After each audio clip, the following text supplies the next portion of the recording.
Naziv predmeta: žena sa kučetom. Vrsta predmeta: reljef. Materijal: drvo, orah. Vrijeme nastanka: 1933. godina. Dimenzije: 52,6 puta 79,8 puta 2,4 cm. Opis: ženski akt je prikazan gotovo u amfasu, u klečećem položaju, sa osloncem na koljenu desne noge. Tijelo je u blagom poluokretu ulijevo, dok je glava oslonjena na desnu ruku. Ruke su podignute i savijene u laktovima.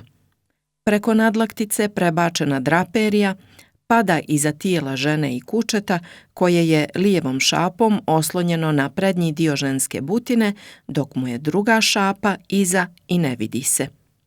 Kuče, glave predstavljene u profilu, okrenuto je gore prema ženskim grudima. Od lijevog lakta ženske figure do repa kučeta stilizovano je predstavljena draperija koja zahvata čitav gornji, lijevi trougao reljefa sve do rama. Ram je profilisan, širine od 3,5 cm.